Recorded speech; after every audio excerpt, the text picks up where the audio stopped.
put this tweet out yesterday. Okay, oil has created a 60-minute pattern on the footprint chart.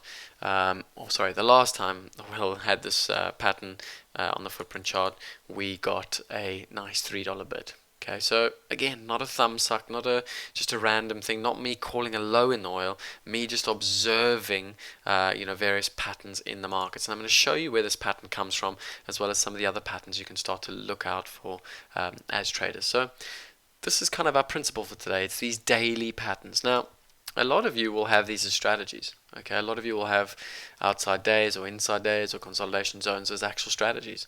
Now, hopefully I can show you a little bit of a tweak in your understanding. These are not strategies, okay? An inside day is not a strategy. An inside day is a scenario. It's the way a market is auctioning. It's effectively something you want to be aware of in a market. So when there's consecutive highs and lows or one time framing, when there's inside days, outside days, consolidation zones and trigger points, you need to be aware of these.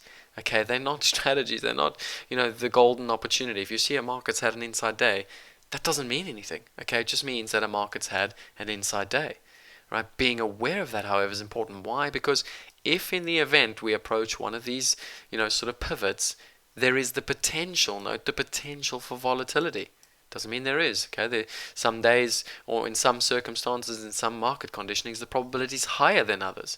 Right, so it's about being aware of these and not necessarily looking at these as, these are effective strategies. Okay, the strategy comes in knowing how am I going to execute based on the interaction at this point and at this point. That's the strategy. That's where you want to look to apply yourself and be aggressive. Okay, so it doesn't imply, a trade. Knowing these patterns does not imply a trade. It simply implies, that you need to be aware of potential scenarios occurring as a result of that, pattern you've recognized. Okay, so again, I hope this don't get too bogged down on this. I'm going to go through this now in terms of the oil, and I'm going to take you through the WTI oil simply because this is a market in play. Okay, it's a market you have to be focused on. Right, this market's dropped nearly $20. I think it's 30% down from October highs. Right, so it's a market that's in play, extremely volatile. It's dropping, $3-4 relatively easily. And it's a market that does have a lot of significant opportunity. So let's get to the oil, and we're going to focus on the 26th and 27th of November. Okay, so the best thing to do is to start off with, as I was saying to you, this pattern recognition. So first things first. What we've got is a daily chart. Okay, now what I wanted to observe, and I'm going to bring this back to these slides actually. So this is what I want to observe with you guys. I want to show you how to begin to observe various patterns, not strategies, observe various patterns, and then obviously second to that, learn to take advantage of those patterns. Okay, so the question I pose here is how many big candles, we'll come back to that question in a minute. Okay, now the pattern I was trying to observe on that tweet which I just showed you, all right, it's very simple. Every time that the market has exceeded, okay, so we've exceeded the average daily range. For example, 1, I'm just going to draw on there, and 2, and 3, and 4, and 5, and 6. So in the last 6 instances where the market has well exceeded the average, okay, this is the average on the blue line, on the light blue line. So every time, the last 6 times we've exceeded that, what's happened the very next day? Well, it's very simple. We've had a green day. Okay, we've had an inside consolidation green day every single time. So in this entire sell-off, like I said, since the beginning of October, up top here, every single time we've exceeded the average line. Okay, by exceeded, I don't mean 1 or 2 ticks, I mean exceeded, as you can see. The very next day has been a green up day. Okay, it's been a green inside up day. In every instance, 1, 2, and a 3, and a 4, and a 5. Okay, so in all 5 instances, we've seen, here's the 6th one if you want to go back and be specific. So in all 6 instances, we've seen that green day the very next day. Right, so it wasn't me thumb-sucking that the last time we saw this, it was a $3 up move. It's simply observing what the chart is showing me. Okay, it's being observant of specific patterns. Now, that's the first thing we want to observe. The second thing we want to observe is how many times in this entire down move, when we've had these excessive down days, how many times have we taken out one of those excessive high candles? Well, the simple answer is 0. Okay, so in other words, we've not taken out one of these big down candles. Not one. Okay, we call this a mother candle, an impulse candle, or a trigger candle. Okay, we've not taken out one of them. Now you can continue along this, sort of vein of interpretation and look and determine, how many times have we had, failed to take out or failed to close above a previous day's high or failed to close above a previous week's high. Okay, I can tell you now for the 7th week in a row, the oil has made a lower low and a lower high.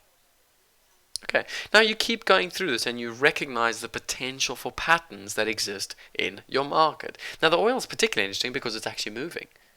Now, the key to this is we want to observe that point when one of these patterns break down.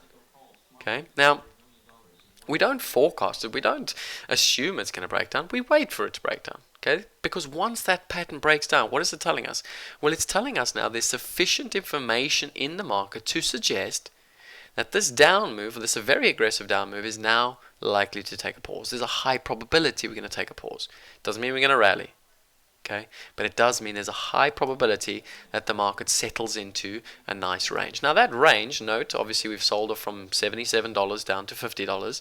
Okay, that range, that consolidation range, can easily be $4, $5, $6. Okay, why? Because of the nature of the sell-off. So that's our first concept, okay, is to be aware of what those patterns are. Now, the second thing we want to do is now begin to observe where the potential trade opportunities are. Okay, so what we're looking for, and this is kind of where I want to, really just drive home the point today. In this example, okay, I've just shown you that 6 times in a row, the very next day has been a green day. Okay, 6 times in a row, it hasn't failed. That doesn't imply we come in and buy the open. Okay, that's just a little bit, too sloppy. Okay, yes, had you done that, you would have been fine. But as traders, we need to execute with leverage, so we have to manage risk. So what we're looking for, and I'm gonna kind of use today's example, today being the 27th of November. I'm going to use today's example to drive home the potential. Where do we get in? Where do we get involved? Where's that the market telling us now is the time to actually execute? Okay, so let's get the footprint up and we can go through this now.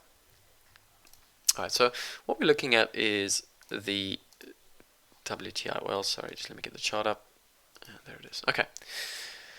So in order to do this, what we're going to do is we're actually going to go to the 60-minute footprint. Okay, 60-minute, just simply each one of these is now 60-minute rotation. Okay, and I want to take you to what's happened, over the last couple of sessions first. So we're going to start off by going to Friday's and Thursday sessions. So last week, Thursday and Friday being the 22nd and 23rd of November. Okay, now what we can see is that the first time we came down to this area of 50-50, right, there was a significant amount of absorption. We can see that because for 4 hours, right, price sat in pretty much a 50-tick range. Delta went almost 12,000 negative, but price didn't move. Okay, so price was flat. Delta went negative 12,000, and there was an excessive amount of volume. So a lot of selling, in essence, being absorbed by buyers. Okay, so this is liquidity. Remember what I told you? Oil will stop going down when someone decides to buy it. Not when Brannigan says, not when Goldman Sachs says it. It'll stop going down when someone actually wants to buy it. Okay, so there's our first clue. That's the absorption. Now note, a lot of you ask me on Twitter, what is absorption? Well, there it is, guys. Absorption is where one side is executing quite aggressively. We can see that. Okay, sellers are selling very aggressively. What's price doing? It's not moving. Okay, so if price is not moving but sellers are selling aggressively, that implies buyers are absorbing the selling or providing liquidity. All right, so there's our first clue that now liquidity is finally being provided. That doesn't imply it's going to go up. Okay, most important, it just implies that there is finally some support from buyers providing liquidity. Market then extends. Now note what happens on that extension of that buy zone. Extends. Very aggressive reversal. So equal opposite candle. Right? Negative delta, positive delta. Right. So that's our first clue. Broke below that little consolidation zone, sold off, bid straight back up. So that's our second clue. Absorption followed by a very aggressive buyer when prices went lower. Now I'm going to roll forwards towards Monday. I'm going to show you something very interesting. So Monday comes. Again, prices tried to retest the bottom end of that zone, 50-70. Remember I showed you that? That's the bottom of the absorption zone, 50-70. So Monday, the market opens up, drives down from 51.40 all the way down to 50.70, and guess what's the support for the day? 51 or 50.70. Okay, that was the bottom of the absorption zone. Market then goes but quite aggressively. So we saw almost a 1.5 to 2 point rally off the back of that support of 50.70. All right, roll forward to Tuesday now. Okay, this is Tuesday the 27th. Market comes down. Where does it stop? Ding, ding, ding. 50.70. Okay, so hopefully you're seeing the pattern here. So one, we've had an absorption zone at 50.70 that held for 4 hours. Extended below, got bought back straight up. We came in on Monday, the low pretty much, or the start of the buying zone, 50.70. Tuesday, the market sold off and tested 50.70. And again, what's it done? It's been bought straight back up. Okay, now this is the clue, guys. This is the not me telling you it's a buy, not me saying it's the low, not me saying anything other than be observant to what the market's showing you. The market's showing you that there are buyers in the market. Okay, we've seen that at the low where we had a nice impulse buy. We've seen that again at 50.70, not once but twice. Okay, so 50.70 now becomes a very important zone because this is where the buyers are executing. Right? We can see again this afternoon the market came down to 51.20 and again got bought back up quite aggressively. So today being Tuesday the 27th, we've actually started to see buyers be more aggressive. How do we know it's more aggressive? Well, simply they've now stopped buying at the 50.70 zone and they're now buying 51.20. So they're buying at 50 ticks higher. Okay, and that's what tells you now that oil is starting to present good buy opportunities, not me, but the market, the price response of the buyers. The buyers are telling us now that it's a good time to start buying this market. Okay, so keep an eye on that, 50.70. Okay, 50.70 up to 51.20 is now, the new support. And then in terms of where we go, well, let's get a chart up. Let's, have a quick little look at, what the potential is for this market, right? So what I am going to say to you is, again, we haven't seen a single one of these big candles in 6 instances taken out. So if this buying is to continue, all right, we're likely to take out one of those highs. More importantly, and again, this is the last pattern I'm going to share with you.